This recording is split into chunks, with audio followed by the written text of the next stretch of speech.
everyone, and welcome back to English with Nony. Oftentimes, we need serene atmosphere to communicate our points to others. Or so, parents and teachers at one point or the other would want the children to keep quiet. There are many reasons why we want people around us to keep quiet. Some include you studying, reading, thinking, listening to someone, talking with someone, and most commonly, you are on the phone. So, with all of these reasons, there is need for you to tell the next person or someone around you to keep quiet.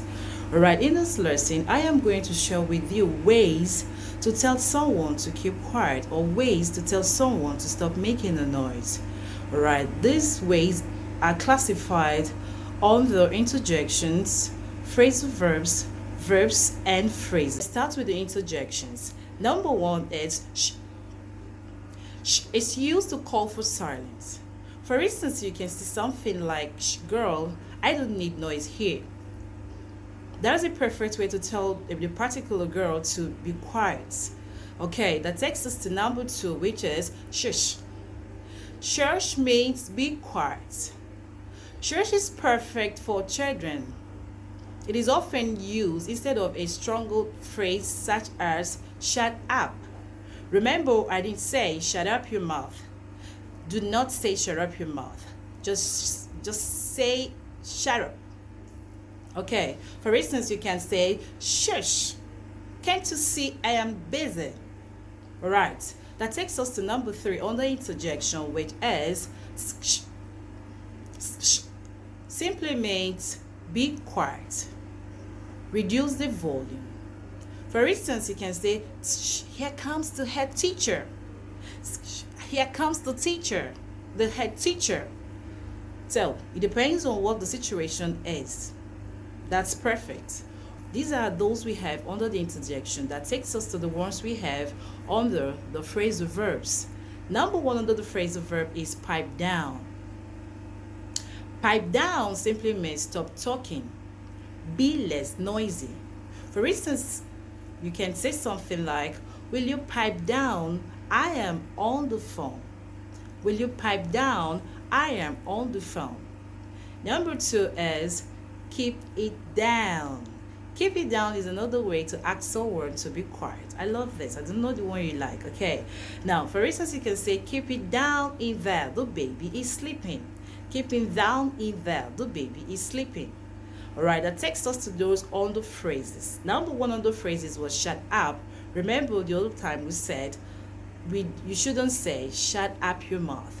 Keep it was simple by saying shut up. Shut up simply means stop talking or stop making a noise. For instance, you can say, "Would you mind shutting up?" Or, "Shut up, I am studying." Or, "Would you mind shutting up? I am reading." All depends on the situation and who you are talking with and the expression you are comfortable using. Okay, number three there is zap it. Zap it is another way you can tell someone to keep quiet, but zap it is more or less rude. Therefore, is a rude way to tell someone to stop speaking. If you want to be polite, please do not use zap it. So for instance, you can say, "Hey, zap it, the noise is unbearable." Hey, zip it, the noise is unbearable. Alright, that takes us to number three, which is keep your voice down. Wow, this is cool. Keep your voice down. For instance, you can say, "Noble, keep your voice down." Or you say, "Love it, please keep your voice down." This is polite. Remember, it's all about who you're talking with and the situation, and not so the one you are very comfortable with. Alright, number four under this is be quiet. For instance, you can say, "Hello children, be quiet, it's time to sleep." The other one is be silent. It's another way to tell the person to stop talking. Be silent. Can we go over it again? Alright, that takes us to the last one, just one verb. It's the last for today, but not the least. It's simply hush. Hush simply means become quiet.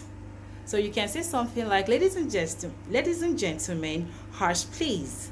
Ladies and gentlemen, hush please. That is it for today.